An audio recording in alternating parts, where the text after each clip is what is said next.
seen it, but in my comments on Gab, they will take my profile picture and say, "Oh, obviously you're Jewish," and whenever I say something, they like hate. How do they know? How do they know you're Jewish though? I don't understand. Like, is Williams a Jewish name? No, it's German. That's from my German side, actually. Oh.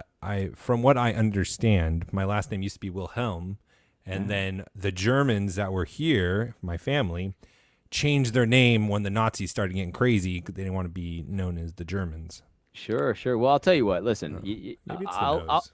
I'm not really in charge of this stuff, but you're not allowed on Gab, but I'll vouch for you.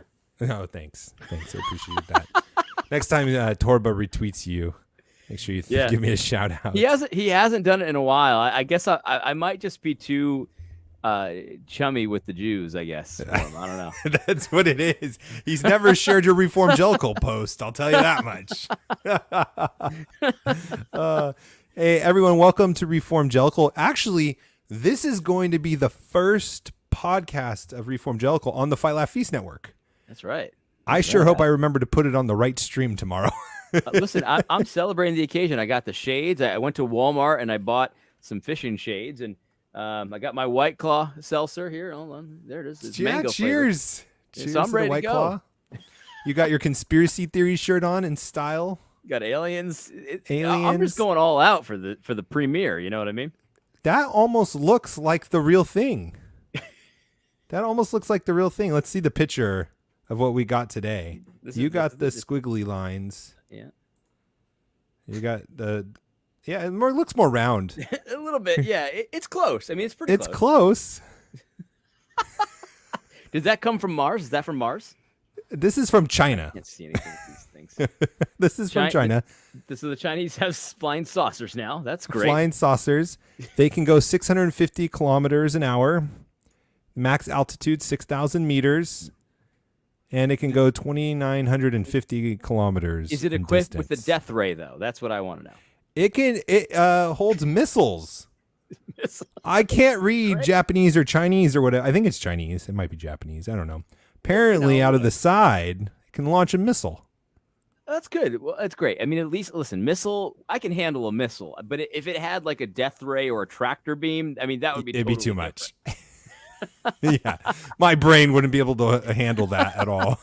There's nothing unusual about that flying saucer that you just had on the screen. Nothing. No, not at all. Totally normal. Totally normal. And according to the conspiracy theorists out there, in fact, in 1945, during World War II, the Nazis had a secret weapon tying in the Jews. Yep, and the conspiracy theories here had a secret development program of a 40-meter diameter flying saucer that was capable of flying to altitudes of 16,000 meters. I don't know what that means as far as height. That could be like 3 feet off the ground. It could be in outer space because I'm an American. Right. And that means nothing to me. Well, hey, that's what you claim. You claim to be an American. But really, we all know. Wait. We have Kenneth here from Taiwan, knows it's Chinese. Can you read Chinese, Kenneth? Can you transcribe this really quick for us? Maybe. I'm not going to wait for it, but if you could, drop some hints on that real quick, screenshot Kenneth is living in Taiwan. That's awesome. No, it's terrible, man. China's about to invade. Well, I guess that's true. But I was going to say he's probably getting some of that semiconductor money, Yeah, if it's even happening anymore. I heard the whole island was just one big semiconductor. It's a semiconductor manufacturing plant, just the whole thing. But you notice, do you ever drive by, or I should ask you it this way, when you drive by dealerships, do you see a lot of cars in the showroom or in the lot, or is it more empty? Well, around these parts in New Hampshire, you got to go out to the country to go to the dealerships because in town, the land's just too expensive. You know what I mean? Oh, really? So I haven't been through one in a while, but the last time I was there, they had a decent amount of cars. Yeah, in but Florida, I've heard it's sporadic. There's sparse amounts. That's what I've heard. I've heard in population centers, they're just they can't get any inventory. Mm-hmm. Yeah, they can't because of semiconductor shortages. So it's a great idea for us to put a bunch of chips and computers into our vehicles and only have those kind of vehicles. That's a great idea. And only have it produced like in 10 Taiwan. miles from our sworn enemy of the United States, you know?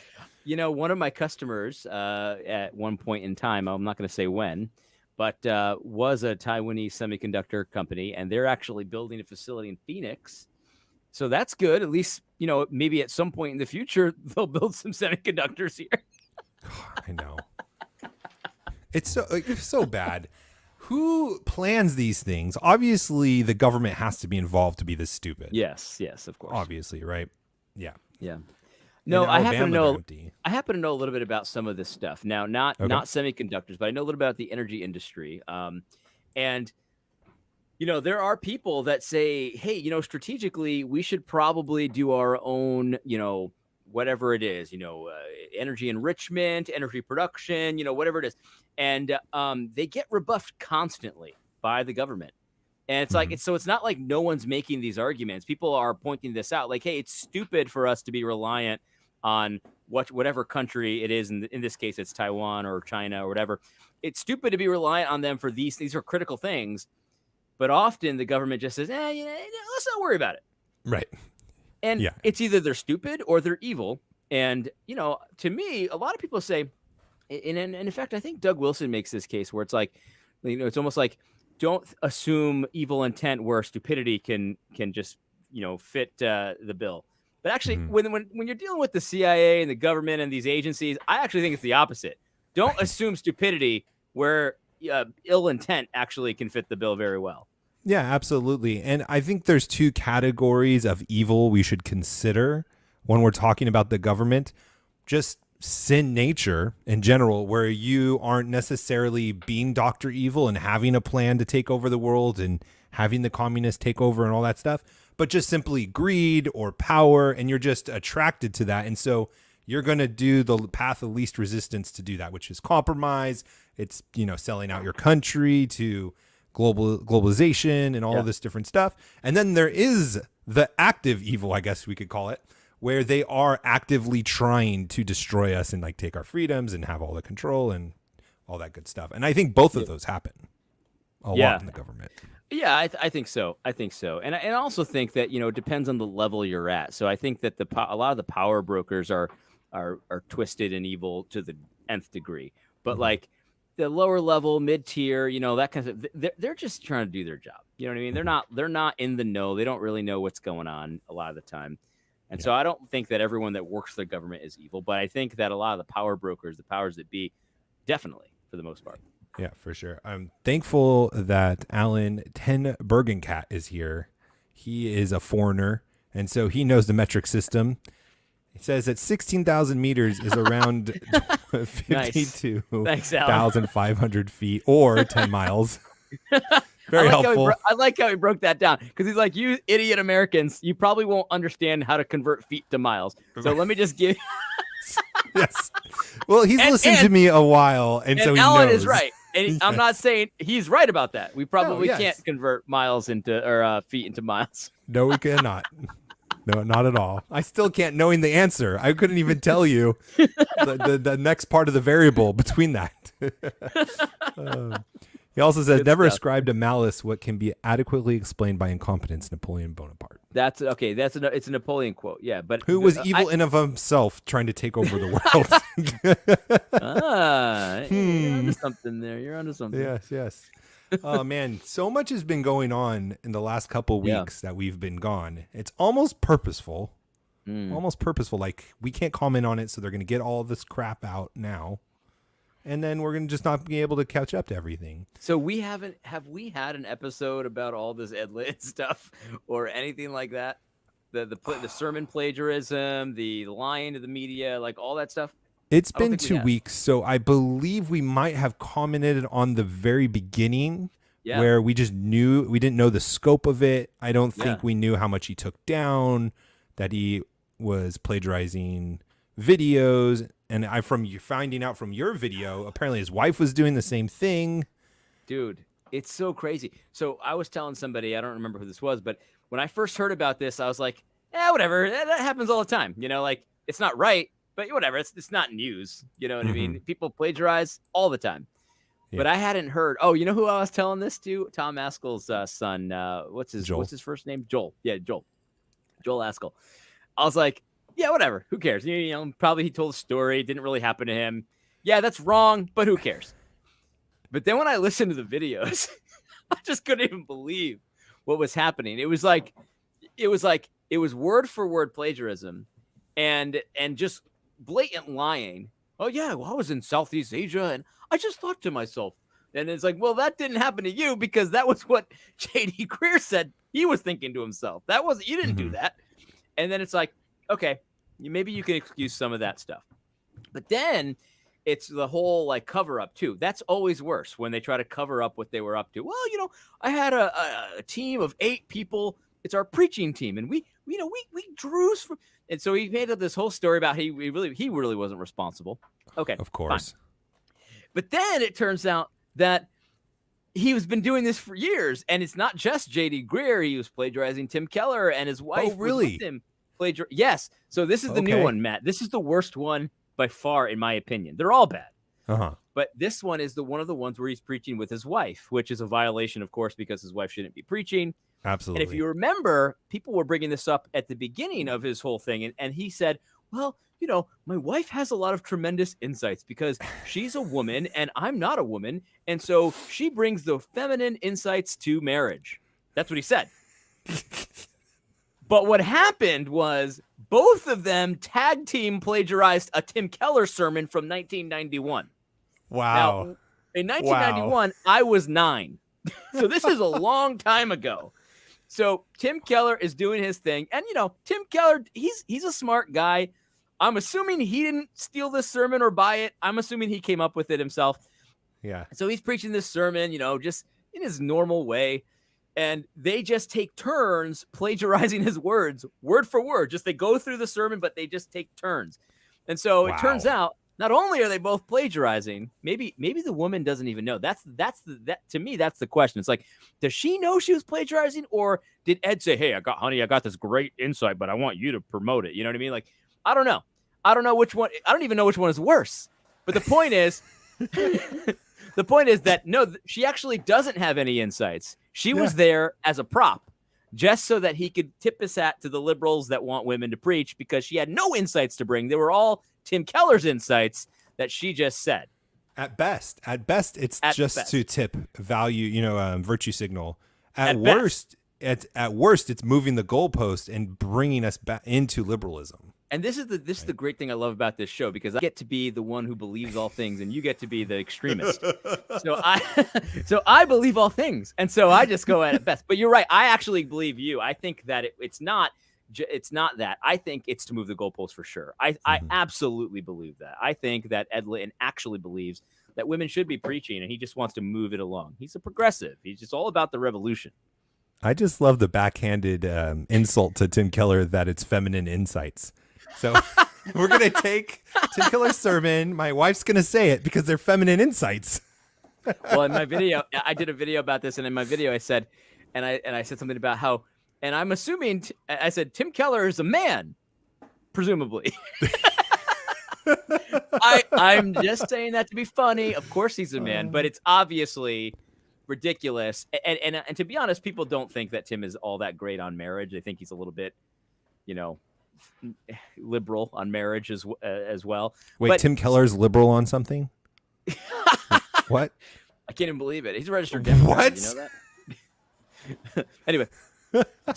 Anyway, the whole point is, though, that everything's a lie on top of lies. There's lies on top of lies here when it comes to Ed Litton's preaching. Somebody sent me a video of him.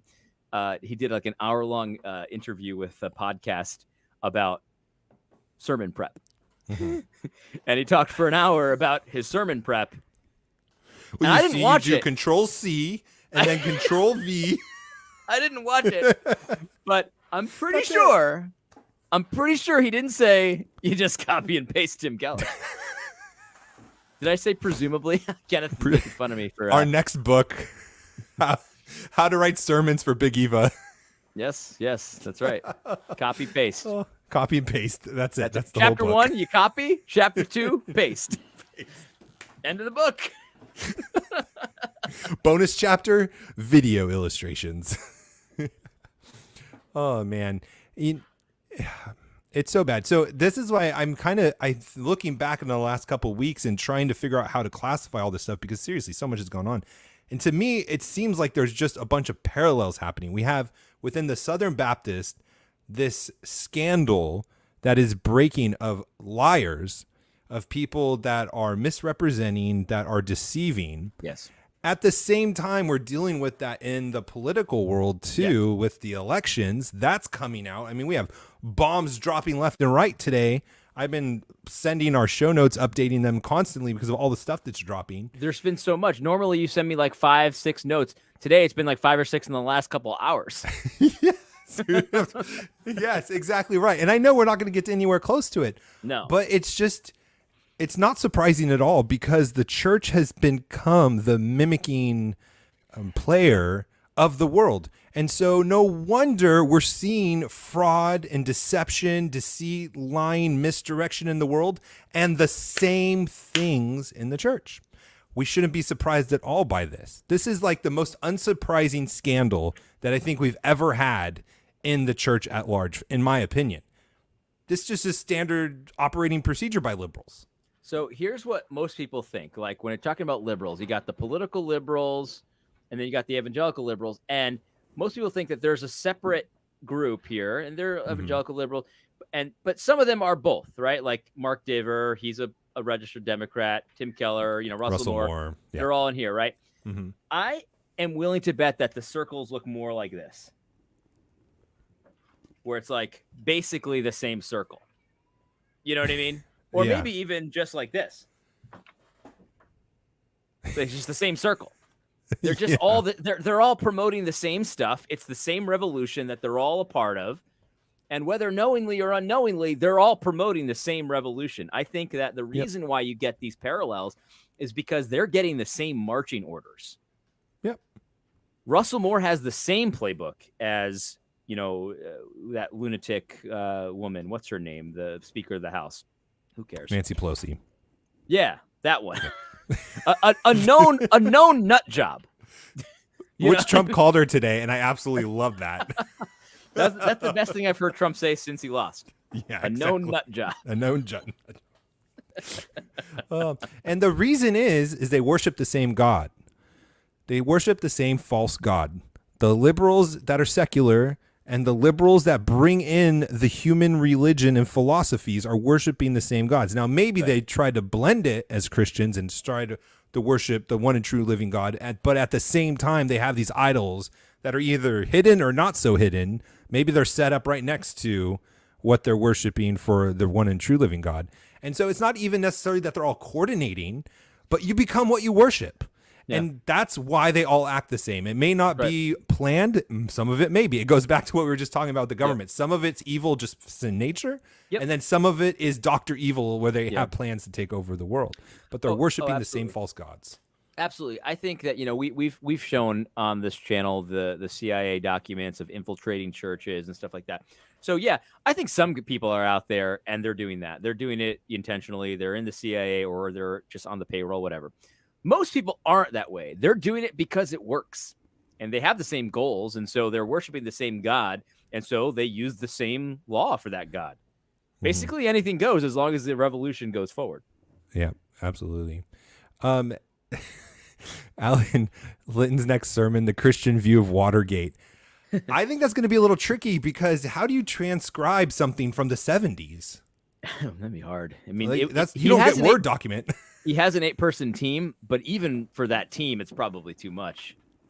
Yeah, think about a lot of research. Think about this, Matt, for a second. So his whole excuse was that he has an 8-person team and, someone along the way. Okay. So let's just say that's true. So his 8-person team is so worthless that they get their minds together. They work really hard. And all they can come up with is let's steal J.D. Greer's sermon. Right. Yeah. Which just goes to show how bad of a manager he is to hire these people. They have software that will do it for far less than hiring 8 people. So he can't even manage his money correctly. Let me put it this way. YouTube is doing it literally live right now. Right. Every word that I'm saying, YouTube is keeping track of it. Yes, not only keeping track of it, running it through algorithms to determine how long we get to be on YouTube for. Yes.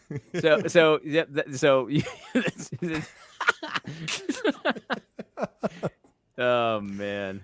Oh man. Somebody highlighted, and Alan is noticing this. Somebody highlighted that Tim Keller in his 1991 sermon when I was 9, he used the word Oriental because back then that wasn't racist. That was a totally fine, acceptable word. It was a regional term, the Orient. Right. Yeah. Right. Now it's totally racist, but he still used it because, of course, he's just copy and pasting it. So he's Orientals, those Chinamen, those Chinamen were doing this. You know what I mean? What a racist, dude. It reminds me of that one story when I was a kid and the engines were coming. Those engines. I was one time when I was in, the engines were about to take over our land. It's just crazy, man. It's just crazy. So it's just so funny because it's like not just at first he tried to say it was just like 1 or 2 sermons, and then it was like an entire series. And then it was like 140 sermons, and then now people are like. And I knew this would happen. Like I said, hey, it's not going to work to delete your sermons. We're going to find out. It doesn't work that way. That's not how the internet is. And so then somebody found the 1991, marriage sermon. And it's just like, there's going to be more, of course. You can't hide it. It's just crazy, man. It's totally crazy.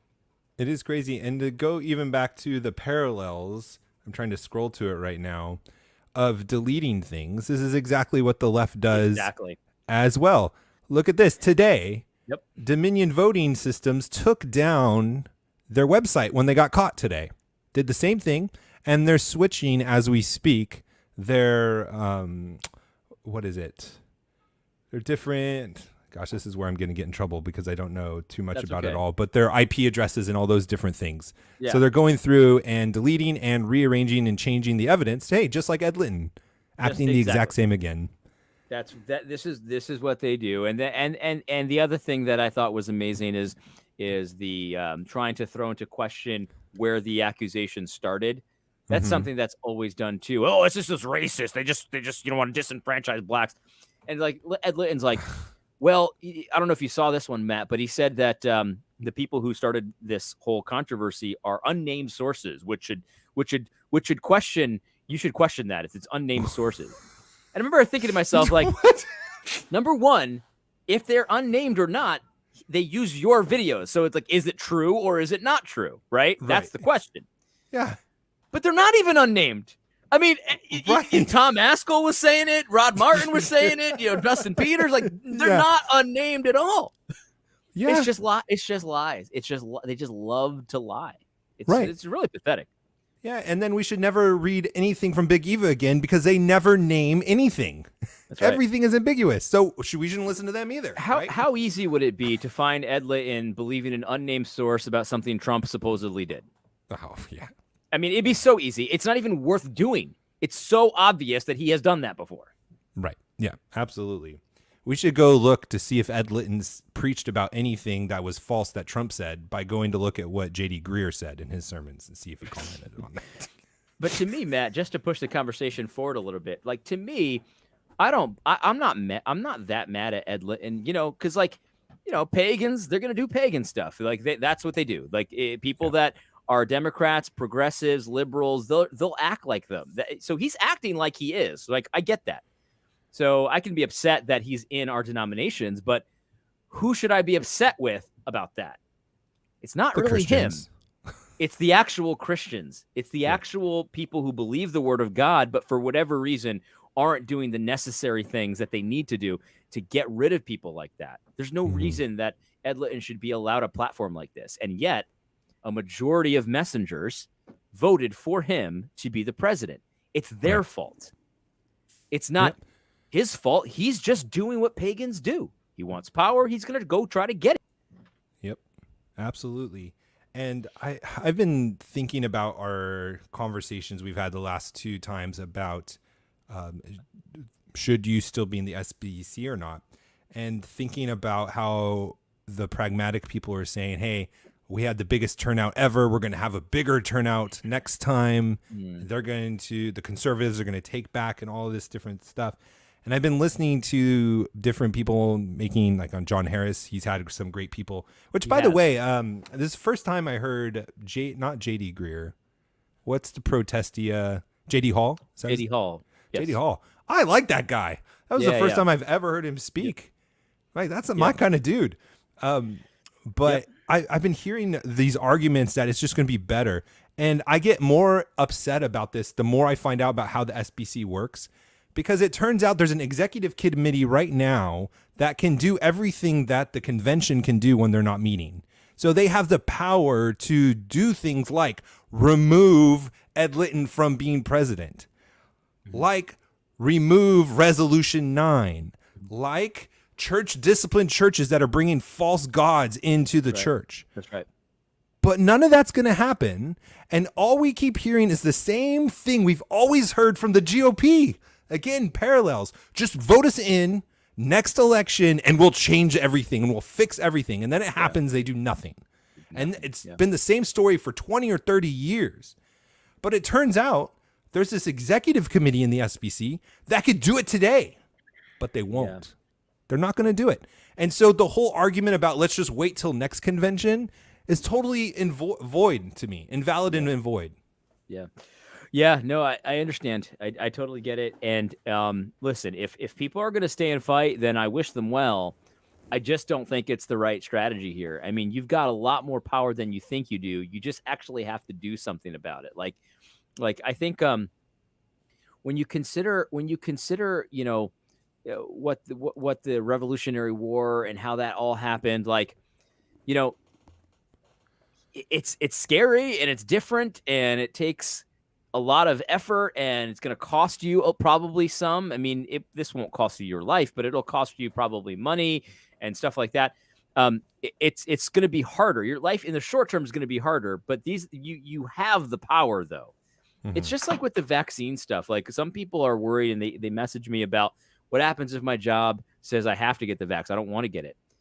And it's just like, if you only just could grasp how much power you have in this, you don't have to get it. And it might make your life more difficult in the short term, but don't let these outside external factors determine what you do. You actually don't have to be in the SBC. There's nothing in the Bible that says you need to be in the SBC. Mm-hmm. Nothing. And it's like, you have the power. It's just like, here's the sad reality. I stole this. I don't want to plagiarize. So I stole this from Owen Benjamin.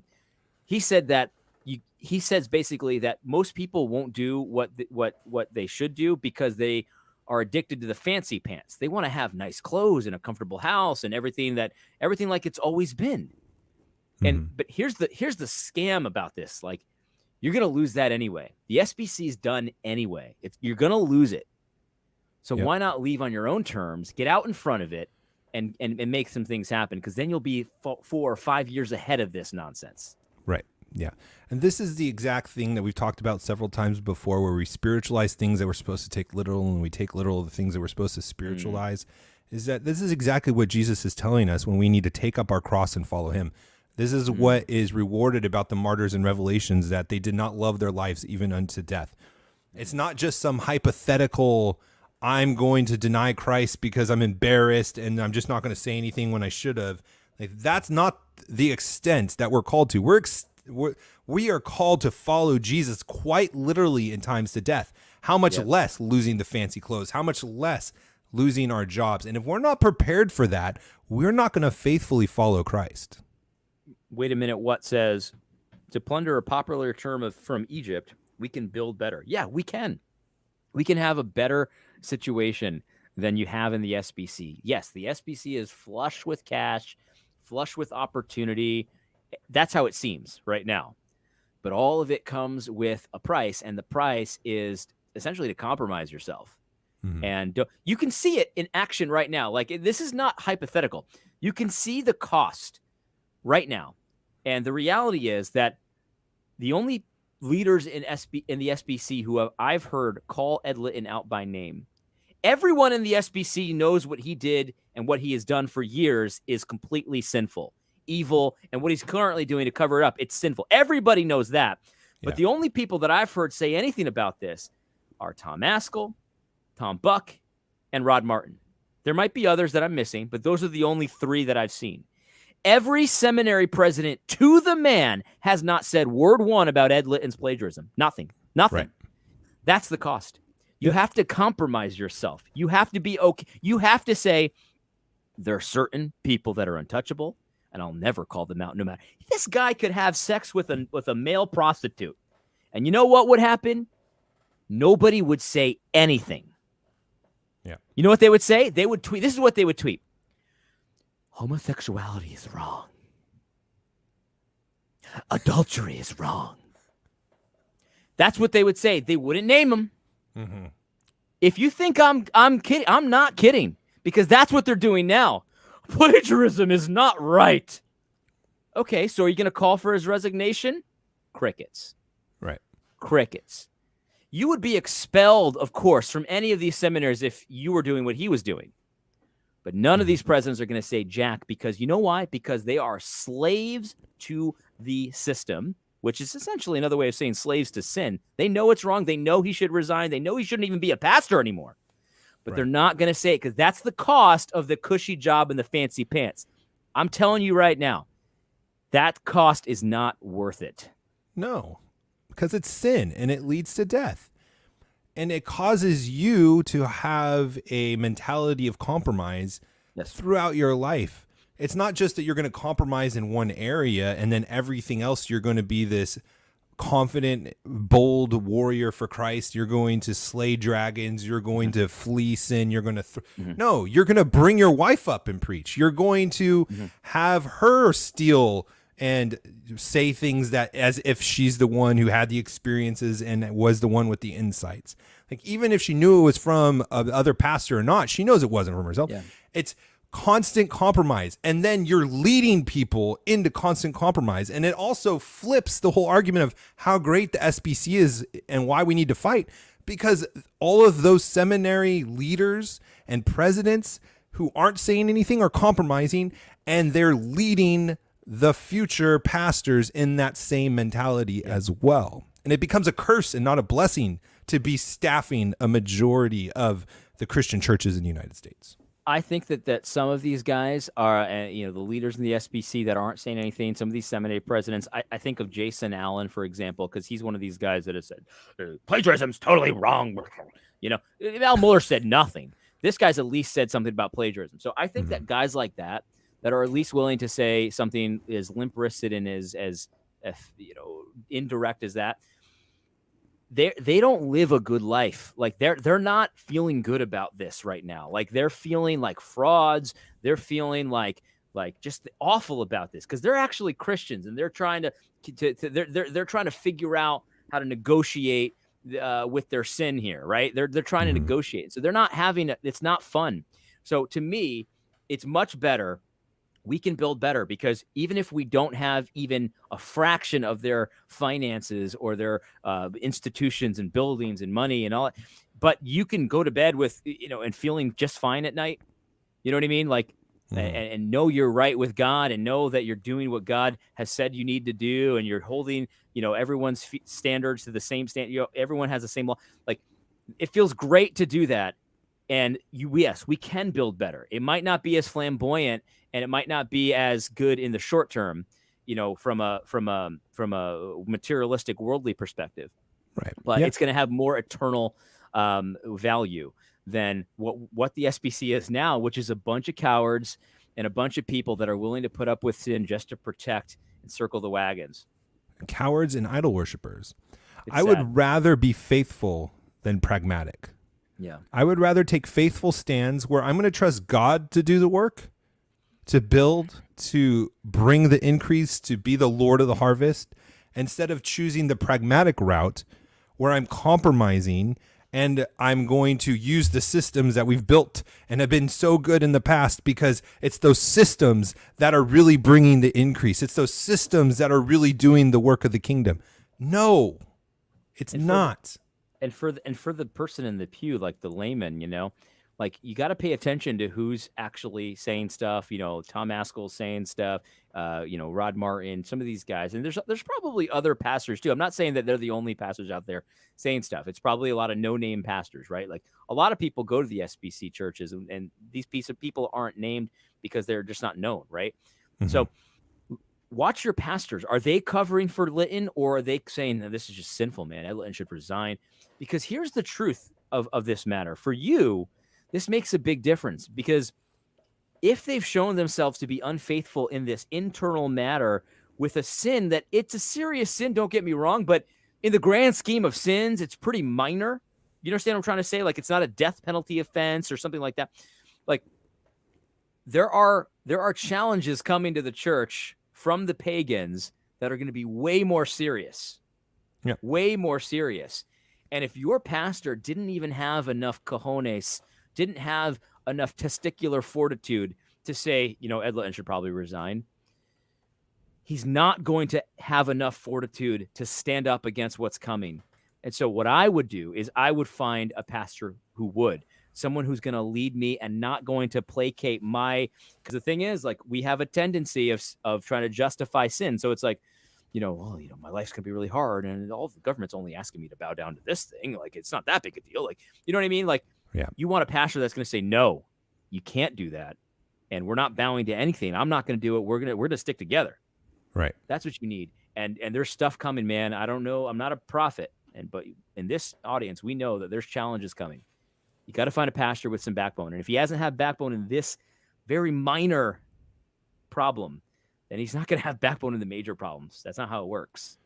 Yeah, absolutely. And I totally agree. I personally have been thinking about this last couple of days in I wouldn't say fearful way, but a sobering way, that we're going down the route of either becoming a communist totalitarian China society, social credits, all those kinds of things, or we're going to be in a civil war, one way or the other. Those are the two logical conclusions where I think we are at right now. I think that there's been so many people invested into this totalitarian takeover, from the shutdowns to the corporate censorship and to the rigged elections, and it's all coming to light that either we're going to fight back or we're just going to take it and become submissive and enter into that totalitarianism. Either case, for the church, it's going to mean we are going to need leaders that are going to be faithful, that are going to be people that rely on Christ and not look for the compromise and the pragmatism and all those different things. And if we can't, again, like what you're saying, amen to it 100%. If they can't even stand up to this little thing and call for a resignation, even call for it, they're not going to fight for you in any other way. And the truth is we've already seen bigger battles that no one's fought. The sex abuse, miscellaneous allegations, the dragging the church through the mud, all this stuff has been on the watch of all these people and said nothing. Of course.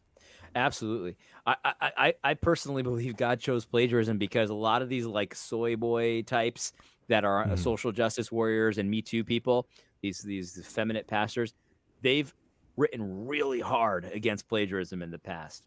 I think of guys like, because this is their livelihood, right? Like J.D. Greer's Jared Wilson, he's an author. He's written hard against plagiarism and how it's totally just qualifying, and Al Mohler, all these guys. They're limp-wristed on every major issue except for plagiarism.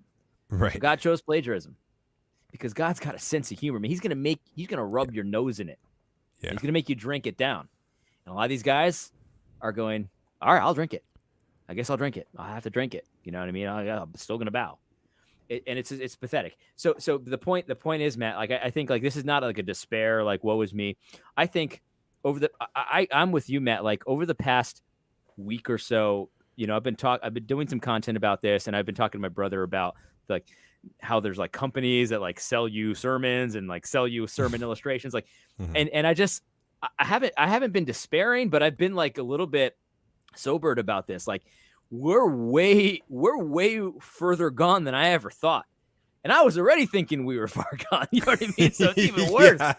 So like, I'm like, man, like, and some people are floating out there like, hey, AD, do you think people aren't saying anything about this? Cause like basically everyone's doing it. Like maybe, I don't know. I mean, maybe that's what it is. It's either cowardice or maybe they're all part of it. And it's like, either way, we're in rough shape here, guys. We're in rough shape here. And so I would recommend, I'm serious. I'm not the guy that says you got to leave your church. Ask anyone who's ever called me up. People call me up and I talk to them and they talk about, should I leave my church? And I always say that should be a last resort. Try to hash it out, try to figure it out. It's the last resort. But I'm serious, guys. Like this whole thing, man. This was the SBC. You got to find someone who is going to be faithful in adversity. You know what I mean? Faithful in adversity. There are pastors out there like that. I'm not here to tell you despair. There's no one out there. There's a ton of pastors out there like that. Chances are they don't have the book deals. Chances are, I do think so. I think chances are they don't have the book deals. Chances are that they're not known. Yeah, it depends on what you mean by ton, of course. This is why I'm questioning that. I look at Canada. How many churches have stayed open? 3? 4? How many churches are in Canada? Oh, sure, a lot more than that, right? Yeah. I don't think the United States is going to be much different. I mean, we're seeing LA County going back to mandatory masks. I'm sure we're going to get a Gospel Coalition article about that's what loving your neighbor is going to be, is putting the mask back on after taking the vaccine. Right? So when it comes down to the next time that we can't open our churches, is there going to be any other churches that are going to stay open? I don't know. I mean, there's been more here that stayed open and fought from the beginning, but we're a bigger country. I still don't see that many in the United States, right? Yeah, no, I get you. I get you. Maybe I'm just being a pie in the sky optimist, but I think you are, man. And I just need to drag you down to reality sometimes. Hey, man, that's okay. Listen. Sometimes I need it a little bit, Yeah, I'm just too positive. That's my problem. My problem is that I'm too positive. Yeah, the thing that honestly that gets me really about this whole sermon thing is not that the line and the plagiarism in and of itself, but it reflects to me your relationship with God. And what I mean by that is not just like if you sin, that means you don't have a close relationship with God. Obviously not. We all are sinners. But thinking about like when I've preached, and I'm sure when you've preached, like how much time, even more so than you normally do in your day, that you draw near to God, that you're praying, that you're reading in the Word more, you're reading sources, you're reading context, you're referencing other scriptures, and you're forced to be in the Word, and you grow deeper in your relationship. I learn more when I teach than when I listen to anyone else teach because of how much I am in the Word of God. And to me, that's all gone when these people are just copying. So they're not even growing deeper in the Word besides the plagiarism, besides the sin. They're not getting that time that God has created for pastors to have. And so you don't have deep-rooted faithfulness from your pastors just in that case alone. Yeah. I listened to a podcast called the Presbycast, and they had talked about Docent Research Group a couple of years ago, or maybe a year ago or something. And one of the pastors on that, or I'm sorry, one of the podcasters, I don't know if he's a pastor, he had said that, yes, it is difficult to be a pastor and to manage your time because you have to be doing the counseling, you have to be doing this or that and this and that, and it's difficult. And he says that, but what if the difficulty was part of it? What if that was a necessary part of being a pastor, so that you are relying on God, relying on Christ, and so that is part of your sanctification process? Because maybe, what if there was a temptation to think that you're just the greatest guy in the world and that you're like a special Christian because you're a pastor? And what if that was a temptation for pastors? I'm just speaking crazy here. I'm not saying that that's definitely a temptation for anyone who's a minister. But what if, in order to mitigate that, he also made your life very difficult? To say, you have to rely on me here. We're going to do this, and I'm going to teach you through this. And, whether you spend 20, because this is the thing, when I was preaching, I was always a tent maker. So I could only spend 4 or 5 hours writing a sermon at most. You know what I mean? Like, so I had to do what I could only do what I could do. And that's it. I had to stop. Right. And when I was doing that, I used to read articles and podcasts, probably very similar to the one Ed Litton was lying on. A good pastor spends 20 hours struggling with the Word. And it's like, you're lying, dude. You were lying that whole time. And people like me were feeling bad. Like maybe I'm not being faithful, right? Because I'm working, raising my family, doing this, doing that, and then also trying to write a sermon in the hours I could find in between. And it's like, I know there's pastors out there like that. Tons. There's tons of pastors like that. Yeah. That are feeling bad looking at that podcast where I'm struggling the word for 20 hours. Meanwhile, he's got an 8-person team and all they do is plagiarize. Yeah. It's like, maybe God's trying to keep you humble. I don't know. It's a wild idea. Right. Yeah. Yeah, man. Someone's saying we should have JD Hall on the podcast. By the way, I like JD too. And actually, I spoke with JD on the phone for the very first time in my entire life recently, like a week or two ago. Oh. Yeah. And, you know, cordial conversation. He was asking me about my book and stuff. And, you know, listen, I don't agree with everything JD has ever done. I mean, his group has written some articles that I didn't think were correct. Mm-hmm. But here's the thing about him, though, that now that I've been in public sort of like kind of discernment, you could call this ministry, whatever you want to call it. I understand that people misrepresent what you're actually doing all the time. And so I'm not saying that he's right about everything, but the whole thing of him being a villain and that's all he is, he's just this villain. It's just not true. Mm-hmm. I'm sorry. I'm going to get hate for that. It's true. Yeah. I think JD Hall is doing a service to the body of Christ. I really do. Yeah, I absolutely agree too. From what the little I've read and what I've seen and his interviews and just where his heart's at. I mean, I've written things I disagree with. I've probably preached things that I disagree with. And I think I'm a pretty good guy. I'm not going to lie. Definitely don't think I'm an enemy of the church. But I mean, that's where you got to give some grace and really get to know these people as best you can and know where their heart is. Because obviously I don't agree with everything my wife does. I don't know. She doesn't agree with everything I do. I'm sure about that.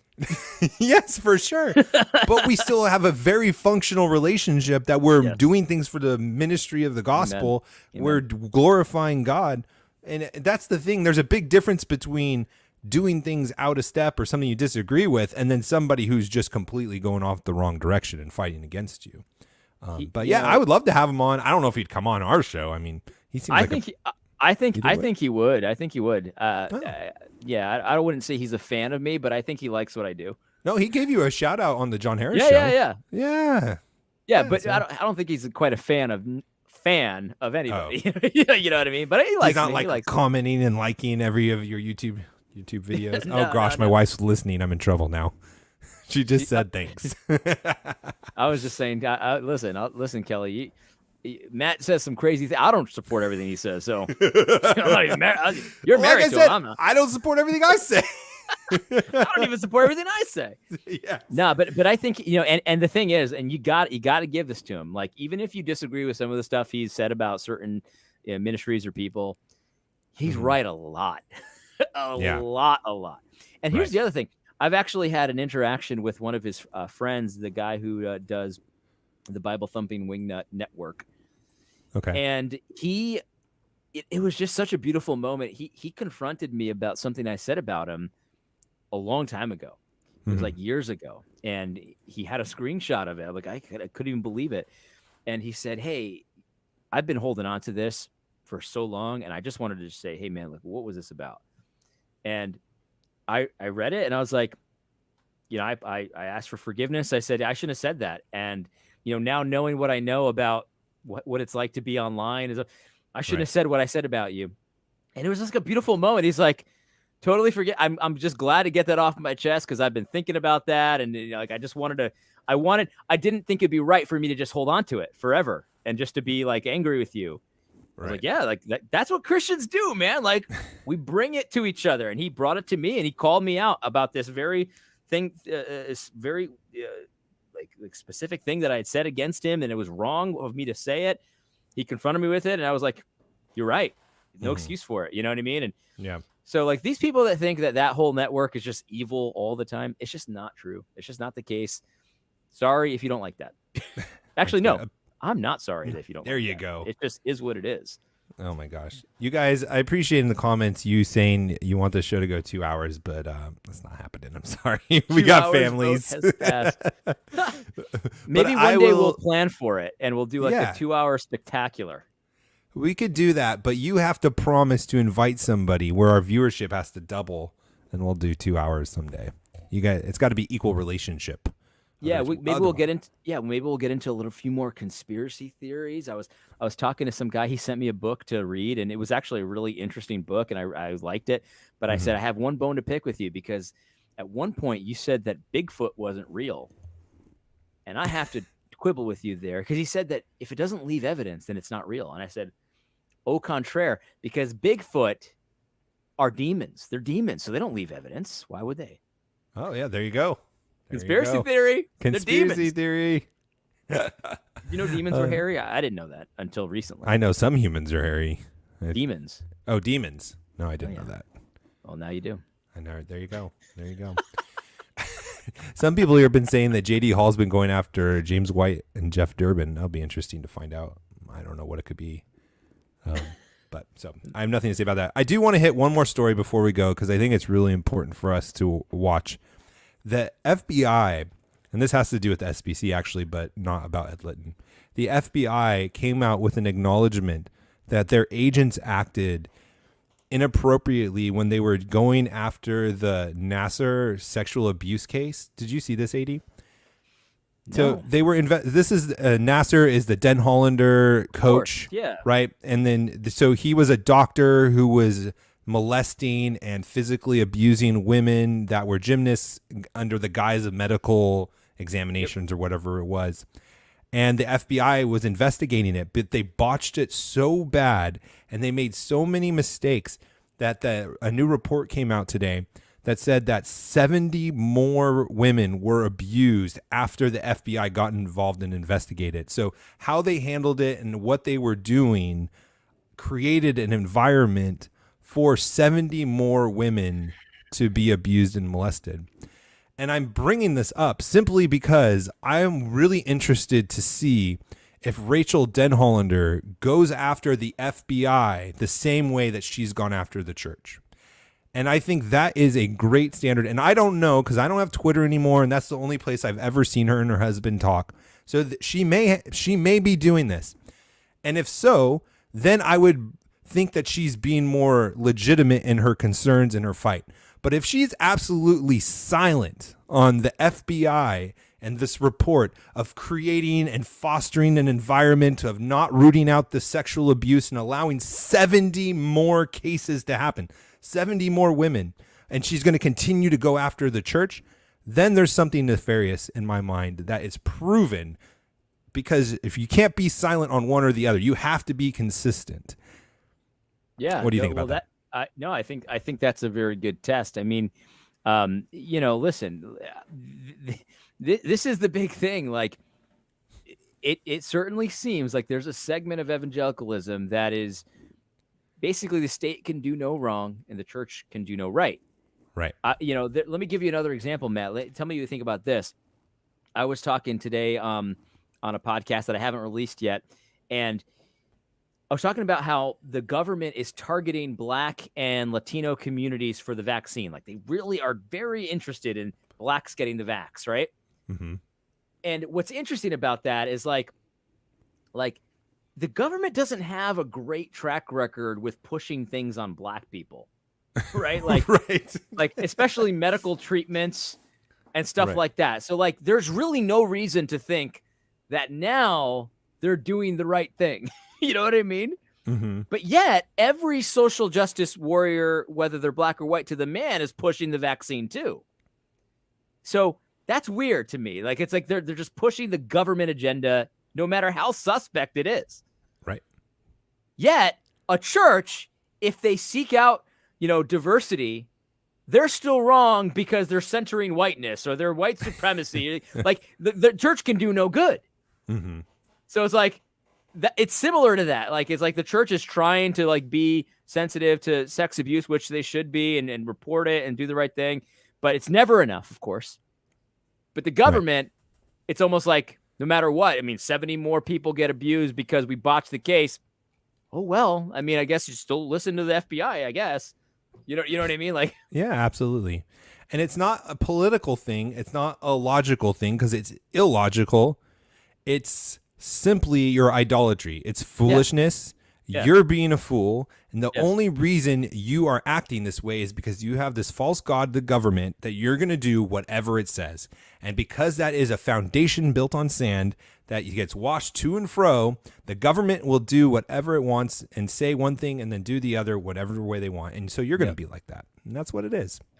So wait a minute. What just asked? I'm going to say he asked you. That's J.D. Myers, by the way.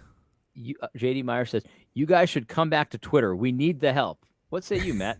This is what I say. I have a visual to answer your question. This is why I got off Twitter and Facebook, honestly, right here. This is the press secretary, circle back girl. We are in regular touch with the social media platforms, and we're flagging problematic posts for Facebook, and they're doing it for Twitter as well. There are 2 lawsuits going on right now, one in New Hampshire and one in California, where the government has a back door to Twitter and Facebook to tell them what they want censored and to collect information on us as well. So no, thank you. I'm going to stick to the Jew-hating Gab and the... It's saying a lot when Matt Williams, a known Jew, is preferring to be on Gab than Twitter. Oh, for sure. I will take Jew hatred to my face than backdoor government tyranny all day long. It's not even close. It's not even close. Oh man, well I'll tell you right now. I listen. I got love for the Jews. I do. I really do. And I got to say that, as off-putting as many of the Gabs that I've read, I don't read them all. I typically don't read comments and stuff. But if I do, there's some decent hatred there. There's no question about it. It's as bad as it is.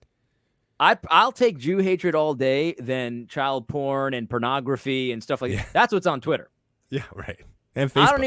I don't need to see that stuff and pedophiles and stuff like that. I don't need to see that stuff. I'll stick with the Jew hating. Like I listen. I can be around it, and it's not gonna I'm not gonna get infected by it. Like, I'm sorry, I don't care how many times I see the Jew hatred. I'm not gonna hate Jews. Yeah, it doesn't work. I'd rather see people hate me and being Jewish than Caitlyn Jenner all the time, or all the people like him. Exactly. That's far more gross to me. You said it. I can't say it. You can't say it better than that. Yes, there you go. I will say this, for those of you who are on Twitter, there are some still faithful people on Twitter, like Tom Buck, that you can go and support. Because I used to be the one who would defend him and fight and get into fights for him. And those are the people that need your guys' help, because we're not there anymore to defend him. So if you're still on Twitter for some reason, which you shouldn't be, try to find those people and support them, lift up their hands, because they need the help. They're definitely surrounded now. Hey, he says I'm on Twitter as an anon. I am not on Twitter as an anon. I'll have you know. But I do have a anonymous Facebook account that has no activity. But I only did it because I was trying to get some information on a fake guru Ponzi scheme that I was interested in how it would rise and fall. That's it. Yeah. Oh, Doug Wilson defending your very own Matt Williams. No, I'm just kidding. And he went off after anti-Semitism. I agree with Alan. I think that was targeted at Andrew, if not just Gab in general. I totally agree with that. Yeah, and that was a good article. It was. I think there are some parts of the article that I don't think are quite right. However, I think that it's pretty good in general, for sure. Good. All right. So one last thing, the conference for the Fight Laugh Feast Network is coming up. When? I think it's September. Early September? Aren't we doing a panel discussion? We're doing a panel discussion together, so I better buy my tickets soon or figure out how to drive up there. I haven't put a mask on, AD, since last March. So, and I don't want to drive. So this whole conversation that we've had about pragmatism and not compromising, I'm really getting convicted about, because I was really thinking about just throwing on a mask to fly up. Sometimes you got to just do it, man, especially for a flight. I mean, it's just so much more convenient. Oh, I know.